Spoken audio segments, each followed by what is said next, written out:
buenos días, tardes, noches. Eh, Ahora voy a leer Inicios en la página 24 del libro Introducción a la Filosofía, Introducción a la Historia de la Filosofía de Ramón Shirao.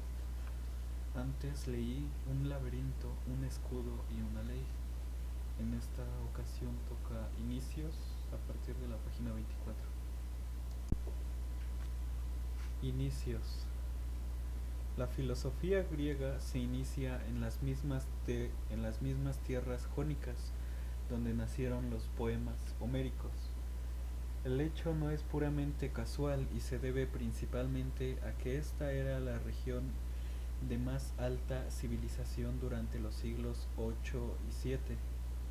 El nacimiento de la libre empresa y las nuevas modalidades de comercio que ésta lleva consigo modificaron profundamente la civilización griega. Por una parte, puede observarse a partir de los siglos 8 y 7 una mayor tendencia al individualismo, que se manifiesta tanto en el desarrollo de la poesía lírica subjetiva e íntima, como en el hecho de que el artista quiere salir del anonimato para empezar a afirmar como una persona humana independiente las obras que las obras las obras que salen de su fantasía. Hacia el año 700 debe situarse la Copa de Aristono, la primera obra de arte firmada que se conoce. Por otra parte, los artistas y los poetas menos artesanos y ya más definitivamente creadores empiezan a considerar el arte como un fin en sí, haciendo poco a poco a un lado los fines utilitarios que el arte y la poesía solían tener en tiempos más antiguos. Ha dicho Hauser que el deporte es manifestación jugada de la lucha por vida. Es manifestación jugada de la lucha por vida. Durante el siglo VII se desarrolla en gran escala el deporte de los griegos y algo de este deporte tienen los nuevos poemas de Safo, las nuevas esculturas, las nuevas formas de pensamiento y desligados de la vida práctica, ya alejados de la utilidad inmediata. El arte, la literatura y la filosofía nacientes son deportivos en la medida que se hacen también desinteresados. De este desinterés nace la posibilidad de creaciones autónomas, como nace también la posibilidad de dedicarse a la ciencia por la ciencia misma, al pensamiento por el pensamiento mismo, sin necesidad de tener siempre en cuenta las finalidades inmediatas de una o de otro. Los filósofos griegos tienen el mérito indudable de haber iniciado tanto en los terrenos de la pura filosofía como en los de la ciencia, lo que hoy llamamos el pensamiento puro. Esta necesidad de un pensamiento teórico no niega las necesidades prácticas. Se dice que Tales de Mileto, ante la amenaza de los lidios, propuso la unión de las ciudades jónicas en una confederación que habría de llevar el nombre Teos. Dícese también que Anaximandro fue colonizador de lejanas tierras. Los primeros filósofos fueron políticos, fueron también ingenieros y no parece que se desinteresaran nunca de las posibilidades técnicas y prácticas que una vez aplicada puede tener la teoría. La teoría nunca ha llegado la práctica, nunca ha negado la práctica y sin embargo hay épocas en las cuales el pensamiento puro y desinteresado predomina sobre las posibilidades de aplicación. El despertar de este pensamiento teórico hay que buscarlo entre los primeros filósofos de Jonia. El te- la teoría no es posible sin el empleo de la razón, y si algo sorprende en el pensamiento de los primeros filósofos griegos es el grado de abstracción y el grado de racionalidad de las preguntas que se proponen. Ya no les basta con encontrar varias soluciones para aplicarse el porqué del mundo y para qué del destino del hombre. En esta búsqueda del porqué y el para qué se fundará más tarde la filosofía, Como los primeros filósofos griegos, los filósofos de Occidente han querido encontrar una sola respuesta a esta pregunta y de manera semejante a los matemáticos quieren reducir la pluralidad a la unidad. A los físicos que quieren dar una sola ley para explicar los fenómenos del universo, los filósofos tratan de buscar una explicación única y verdadera para nuestros actos, para el mundo en que vivimos y para el destino que puede tocarnos vivir. La diferencia entre la pregunta de los físicos o los matemáticos por una parte y de los filósofos por otra es sin embargo radical. El hombre de ciencia quiere dar una explicación totalizadora de un aspecto del universo o del pensamiento. Los filósofos quieren dar una explicación única y racional que englobe a todos los hechos, todos los pensamientos y todas las acciones. Con esta pretensión de universalidad se inicia precisamente la filosofía griega. Tales, Anaximandro, Anaxímenes, los tres filósofos de Mileto de Jonia, se preguntan cuál es el arche es decir, el origen o el gobierno de todas las cosas. No será siempre tan precisas las respuestas como lo es la pregunta, pero el solo hecho de que fueran capaces inquirir con tan alto grado de abstracción una verdadera revolución en la historia del pensamiento. Tales de Mileto fue el primer filósofo de Grecia. Viajero, conoció las matemáticas de los egipcios y es probable que predijera el eclipse del sol del año 585 a.C. De su distracción que, por contemplar estrellas, le hacía caer en los pozos. De su distracción que, por contemplar estrellas, le hacía caer en los pozos. Existen varias anécdotas que añaden su grano de sal a la proverbial distracción de los sabios. Como político, es improbable que Tales quisiera fundar contra los ataques de los líos la confederación de Teos. Como filósofos sabemos que fue el primero en preguntarse acerca del origen de todas las cosas, y sabemos también, gracias a Aristóteles, cuál fue la solución que dio a su pregunta. En realidad, su solución fue triple y puede resumirse en tres preposiciones. La tierra flota sobre las aguas, el agua es el origen de todas las cosas están llenas de dioses. La primera afirmación no difiere grandemente de la idea mitológica de la tierra, que se encuentra en la descripción del escudo de Aquiles. No viene en realidad a añadir nada nuevo a la ya vieja tradición cosmológica de los griegos. La segunda es más importante porque contesta precisamente a la pregunta central que se plantearon los primeros filósofos. El origen de todas las cosas es el agua. ¿Cómo entender esta preposición? En primer lugar, debemos tener en cuenta que la palabra arche se refiere menos al origen de todas las cosas que a su gobierno. Así, lo que busca Tales era un principio físico y metafísico que, a su modo de ver, rigiera todas las cosas. Que este principio sea el agua no debe sorprendernos en exceso. La tradición mitológica de los griegos daba una esencial importancia al agua, el océano que rodea la tierra. Por otra parte, Tales pudo observar que el agua es necesaria para la vida. Pudo observar también que el comercio de su ciudad natal y en general de la Jodinia toda se hacía por el mar, y así el agua se convertía en el medio necesario para la supervivencia misma de sus coterrianos. En cuanto a la tercera afirmación, es sin duda algo misteriosa. Aristóteles sugiere que Tales había observado los efectos del magnetismo y que la palabra dioses representa aquí simbológicamente las fuerzas activas de la naturaleza.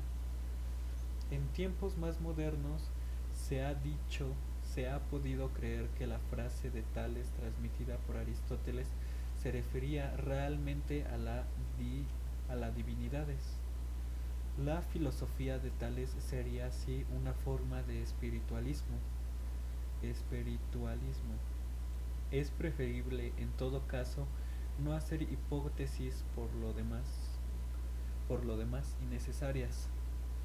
Bastenos recordar que Tales sigue siendo fundador de la filosofía en Grecia, por el género de pregunta que se plantea. Podemos pensar que sus respuestas son más o menos pobres, pero no es históricamente factible pensar que fueran de otro modo. A mayor riqueza en las respuestas nos conduce un breve análisis del discípulo de Tales, Anaximandro. También de Mileto vivió Anaximandro a mediados del siglo VI. Sabemos que escribió un libro que todavía era leído en tiempos de Aristóteles.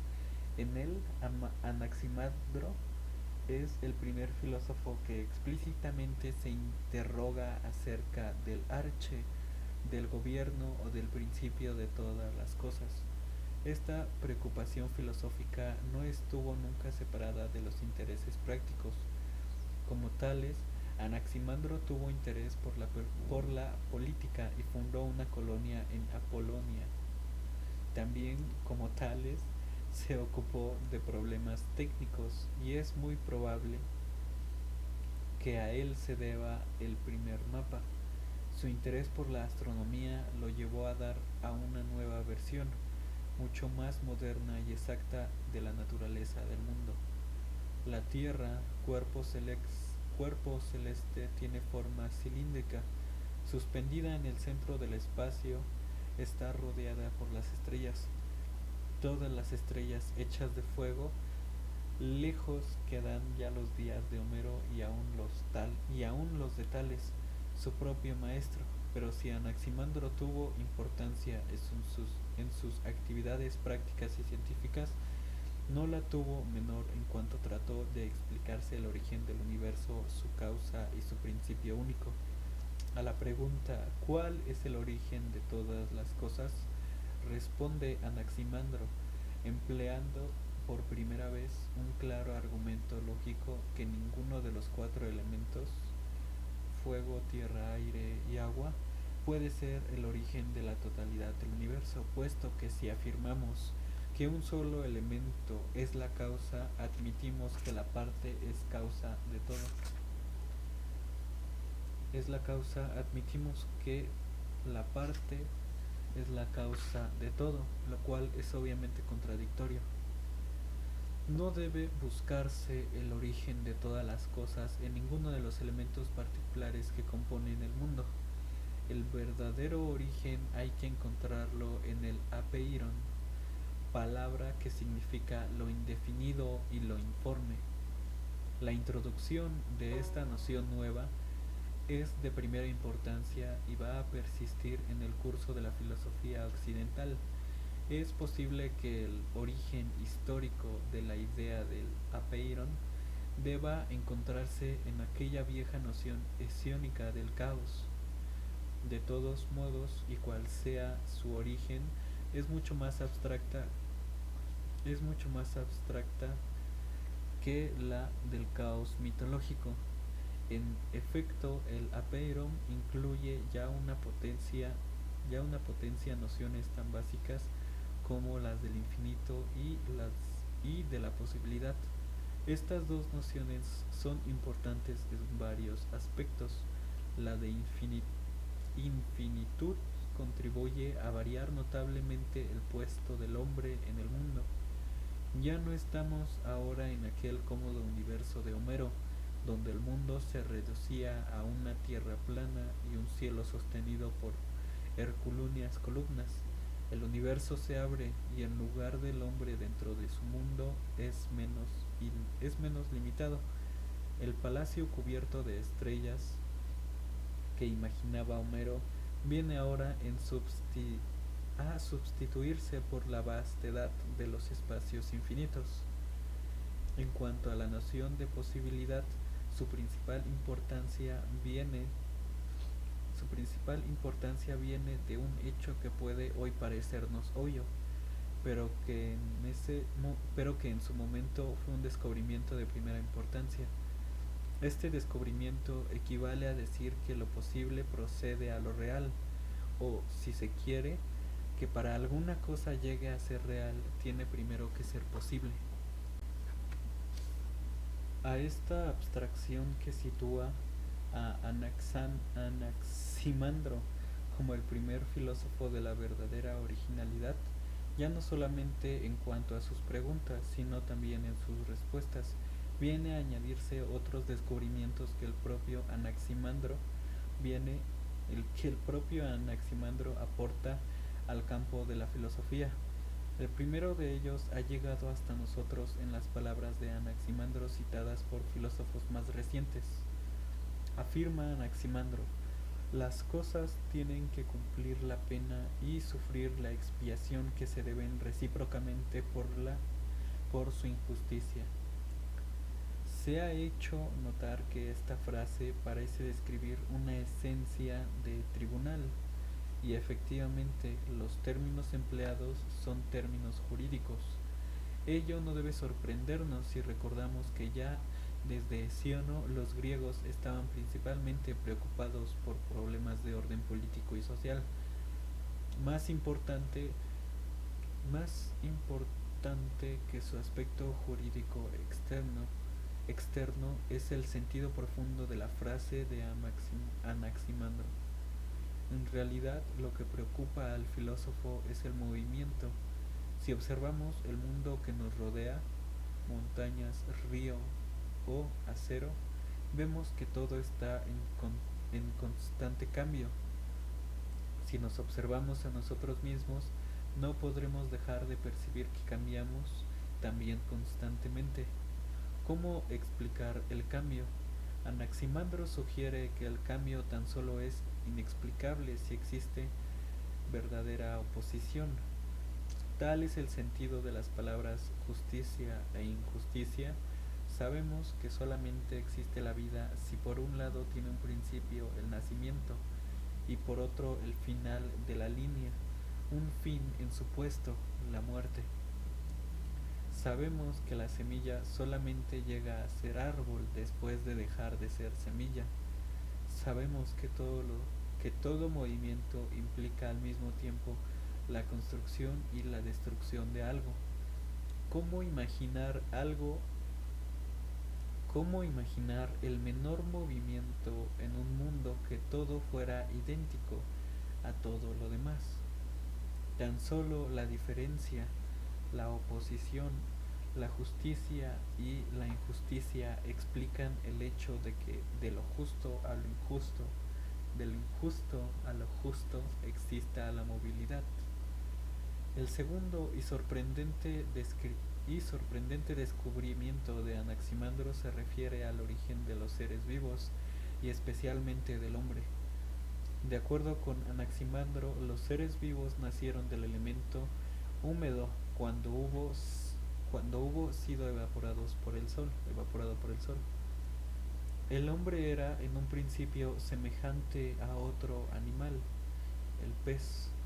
Algunos han pensado que esta idea es en realidad la del evolucionismo. Es totalmente improbable que Anaximandro pensara en términos de evolución, cuando la teoría evolucionista no se desarrolló sino durante el siglo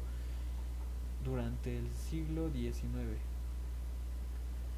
Más probable es que tuviera en el espíritu ideas mitológicas primitivas. Cuando se pregunta acerca del origen de las cosas, Anaximandro, razonando ya mediante argumentos lógicos, piensa que este origen debe encontrarse en la iluminación eterna e inmortal. Sus observaciones sobre el movimiento habrán de ser desarrolladas a lo largo de la filosofía griega como una de las nociones centrales del pensamiento filosófico. Su puesto en la historia de la filosofía es el de un verdadero innovador e iniciador. No es tan importante su discípulo Anaxímenes, A la misma pregunta respondía Anaxímenes, que el origen de todo debe buscarse en el aire. Un paso atrás después de varios descubrimientos de Anaximandro.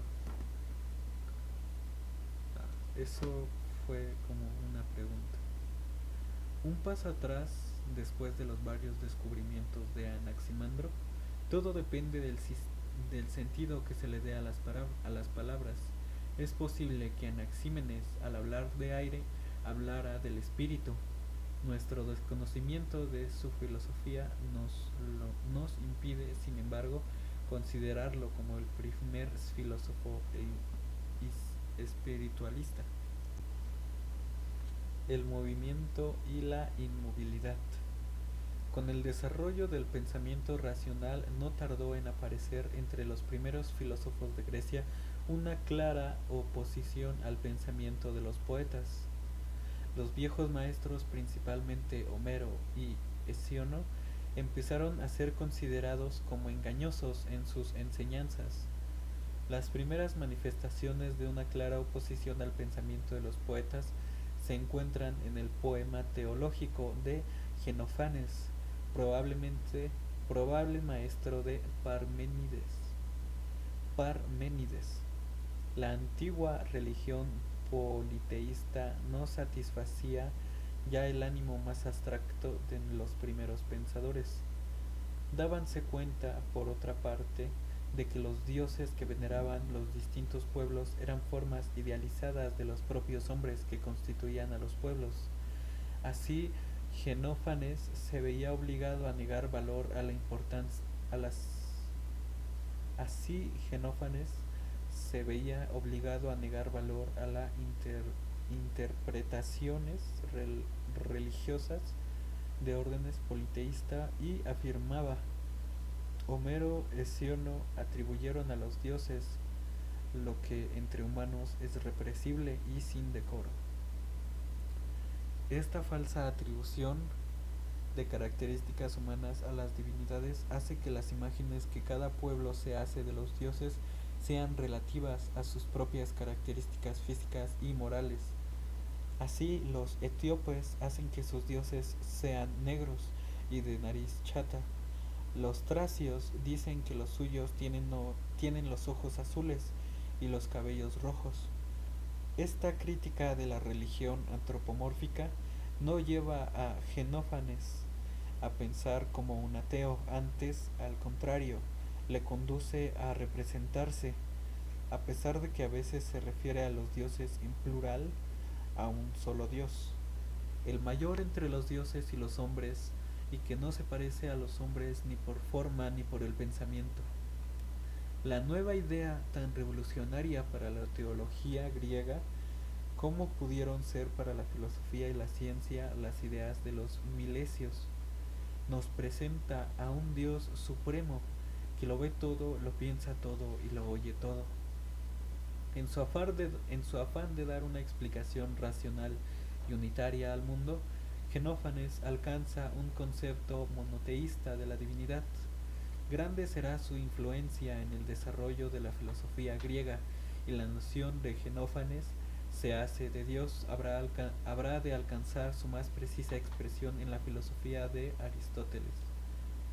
Pero si de momento nos mantenemos en el siglo V, veremos cómo los filósofos, divididos en dos grupos en cuanto al origen de las cosas, buscan y tratan de encontrar una solución también unitaria a los problemas del conocimiento, del universo y del hombre.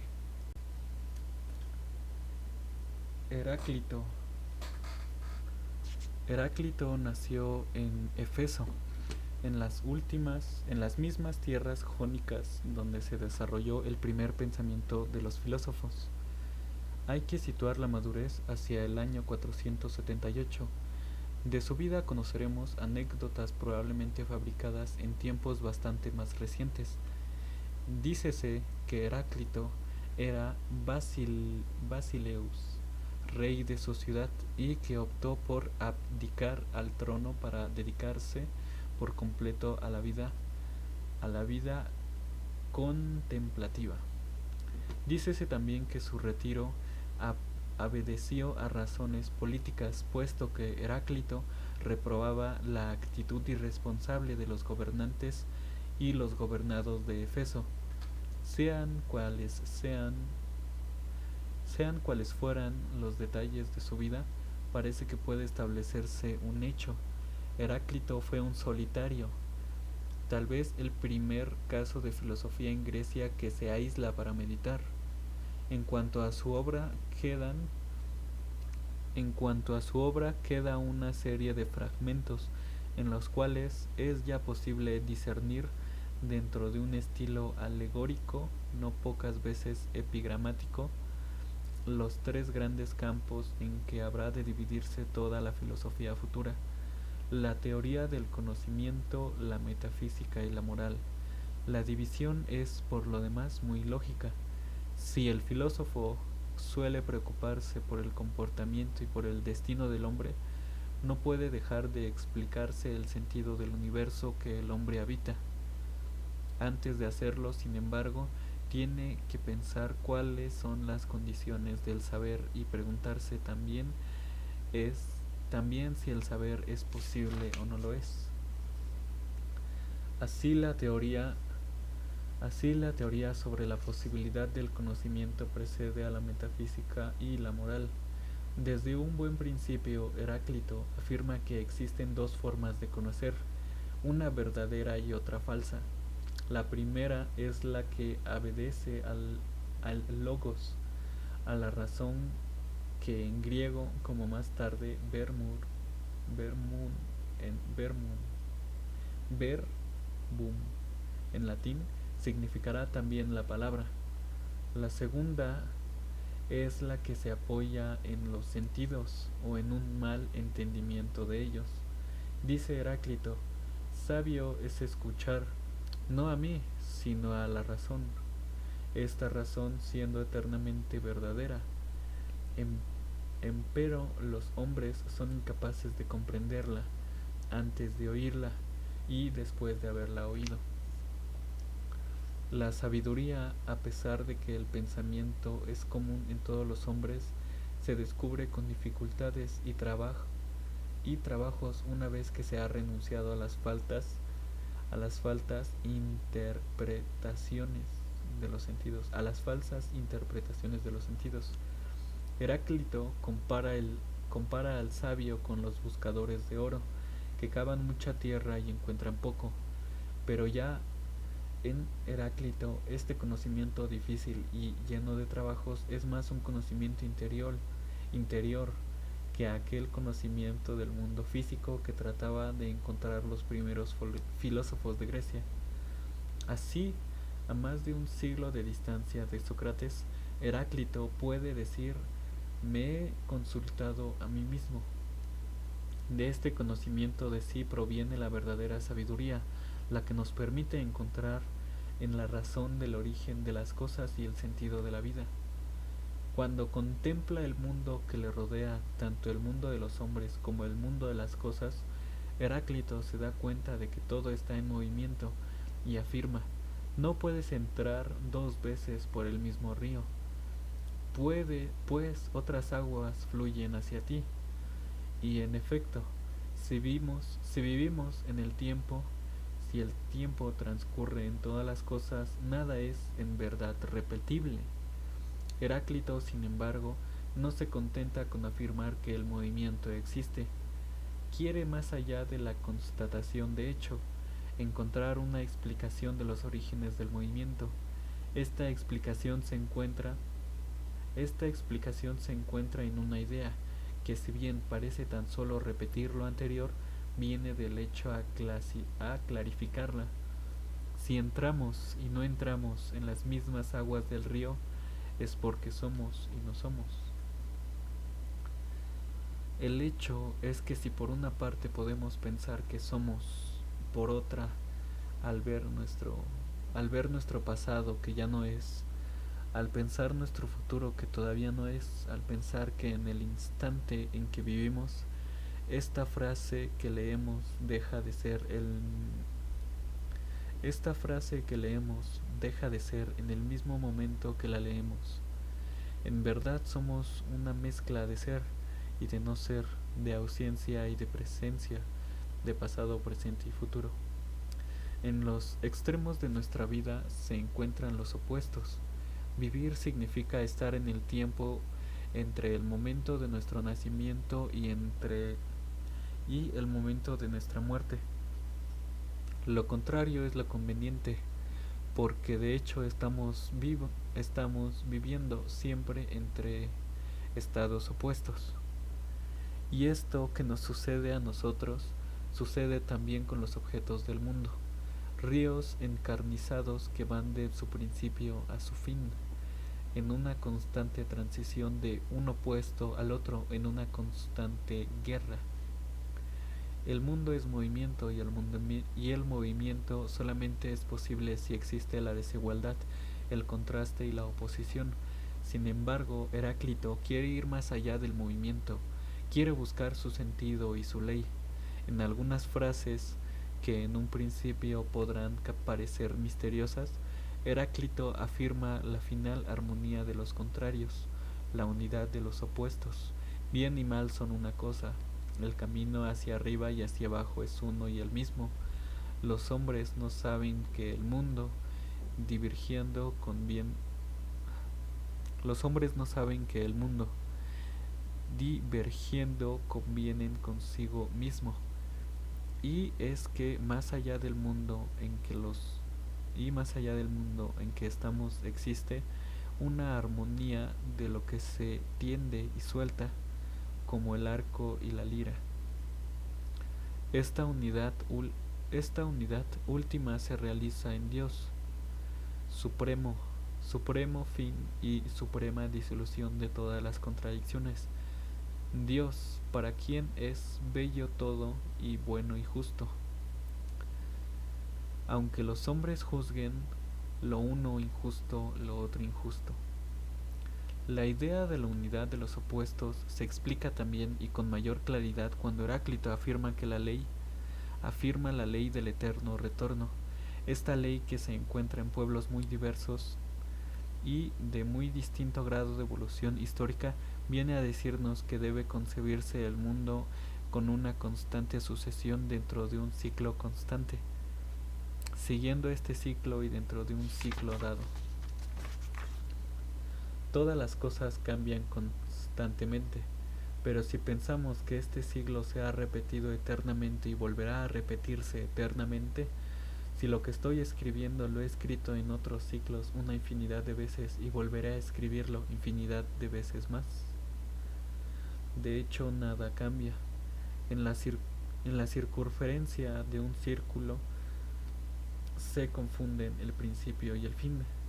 Si la historia del mundo es la historia de una especie de círculo en movimiento constante, es claro que este círculo existe el movimiento, pero no pero no lo es menos que si comparamos un círculo actual al otro círculo pasado.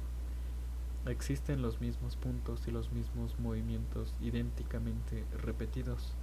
En cuanto a la naturaleza íntima de este movimiento, Heráclito piensa que puede simbolizarse en el fuego, nada tan variante como una llama, nada con tantas posibilidades de transformación.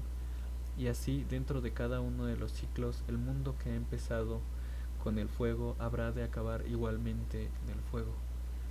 Término que Heráclito emplea seguramente como símbolo de la purificación cuando dice que el fuego habrá de juzgarlo todo. Es indudable que Heráclito afirma el cambio y el movimiento.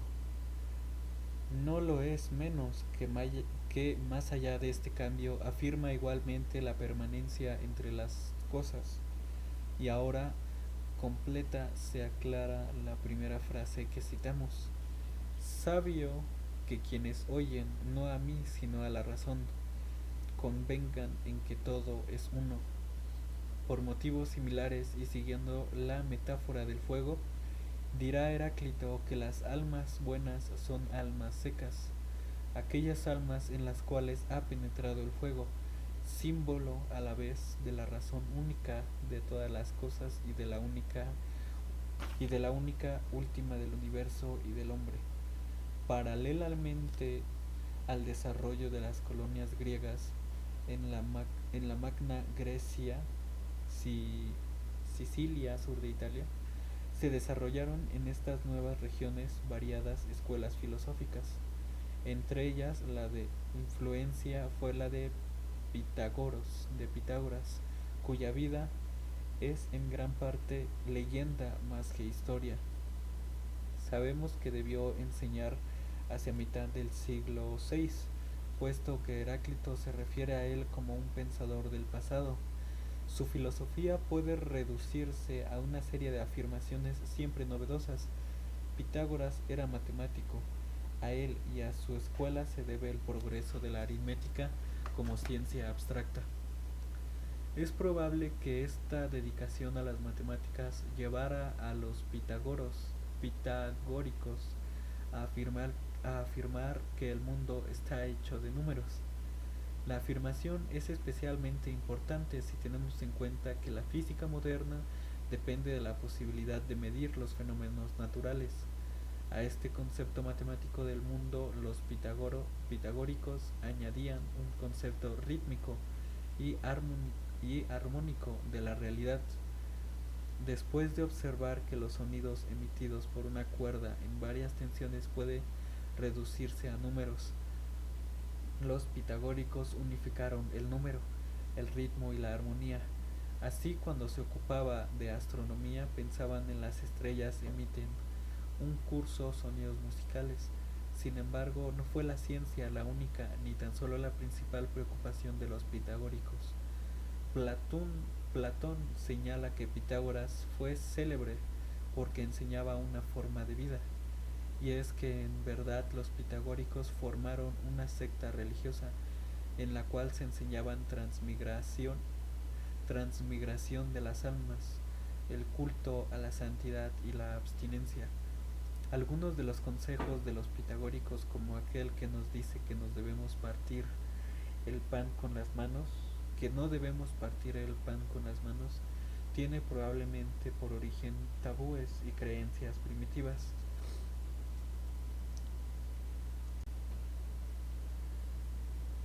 Parmenid- Parmenides, que vivió en Elea, fue contemporáneo de Heráclito. Si bien seguramente más joven, fue también discípulo, fue también discípulo de los pitagóricos, de cuyas enseñanzas es todavía reflejo de la introducción a su poema filosófico. Más que en sus raíces pitagóricas, la importancia de Parménides reside en su concepto del mundo, que viene a oponerse diametralmente al que sostenía Heráclito. Como todos los primeros filósofos, Parménides se pregunta cuál es el origen de todas las cosas. Tanto en su respuesta como en el método que emplea para llegar a ella, Parménides demuestra un notabilismo progreso. Su método no está explícitamente expuesto en el poema y sin embargo presupone principios lógicos y razonamientos que serán la base de toda lógica futura. Parménides, Parménides emplea el principio de identidad, según el cual puede afirmarse que lo que es. La fórmula negativa de este mismo principio, más tarde llamado principio de no contradicción, puede expresarse en estos términos. Lo que es no puede no ser, o bien una cosa no puede ser y no ser al mismo tiempo. En cuanto, en cuanto al razonamiento de En cuanto al razonamiento de Parménides, es una forma de razonamiento matemático por el absurdo. Esta forma indirecta de demostración considera hipotéticamente como verdadero precisamente aquello que se quiere negar. Se demuestra inmediatamente que la hipótesis es falsa y resulta así que lo verdadero es lo contrario a la primera hipótesis supuesta. Aunque Parménides no enuncia ninguno de estos principios o razonamientos, constituye la base de todas las argumentaciones.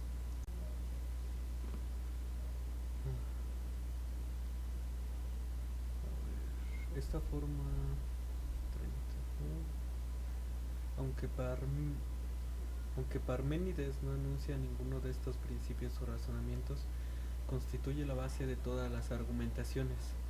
Cuando Parménides se pregunta por el verdadero origen de las cosas, dice por primera vez con la abstracción que la palabra supone que el origen de todo es el ser, pero no se limita Parménides a semejante afirmación, sino que quiere probar mediante argumentos lógicos que este ser tiene una serie de atributos y que la posesión de estos atributos por el ser es demostrable.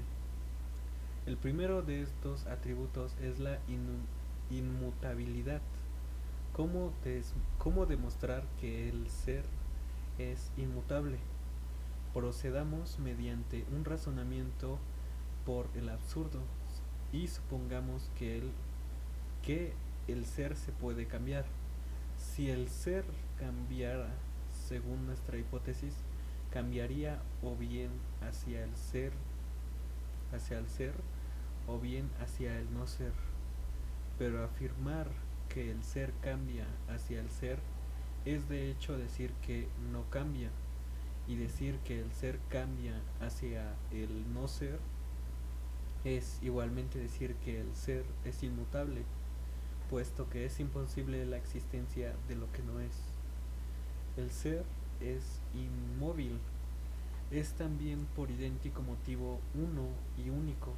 Supongamos nuevamente que en lugar del ser hay el ser y algo más.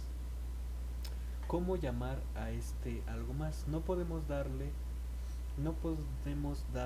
más de dos denominaciones, ser o no ser. Si decidimos que además del ser existe el ser, estamos simplemente afirmando que tan solo existe un ser. Si este algo más es el no ser, ¿cómo este no ser puede existir? Afirmamos igualmente que tan solo existe un ser. Y así, por argumentos similares, Parménides dice que el ser es eterno, continuo, impersevero, indicible, sin fin y sin comienzo. Las pruebas de Parménides, que pueden hoy parecernos excesivamente rígidas, tienen una innegable importancia histórica. Su modo de razonar es el primer método lógico conocido en la historia de Occidente. Contiene además en germen el método que habrá de usar desarrollado y afirmado las matemáticas, las ciencias y la filosofía. Más difícil es entender claramente lo que Parménides entendía por el ser. Según algunos se refería al mundo físico y material, según otros al ser de Parménides se acerca más al concepto de Genófanes, sea hacia de Dios. Si seguimos el texto de Parménides, es en realidad difícil inclinarse uno u otro de estos puntos de vista. Quede sin embargo Parménides, defensor de la inmovilidad, como el polo opuesto a aquel Heráclito que afirmaba que todas las cosas están en perpetuo estado de cambio. Su filosofía remonza, precisada, tendrá tanta importancia como la de Heráclito para el futuro del pensamiento de Grecia. El pensamiento de los grandes filósofos de Grecia tratará siempre de combinar lo móvil y lo inmóvil, lo múltiple y lo uno, la variedad de la experiencia que nos dan los sentidos y la unidad que nos sugiere la razón. Platón y aún Aristóteles tendrán presente el pensamiento de estos dos filósofos griegos. Lo más decisivamente importante de esta primera época, en el cual el pensamiento filosófico estaba principalmente dirigido a indagar los misterios del mundo. Esto solo fue el inicio termina hasta la página 37. En la página 38 estará la edad del humanismo, que eso lo voy a leer después. Y aquí terminamos.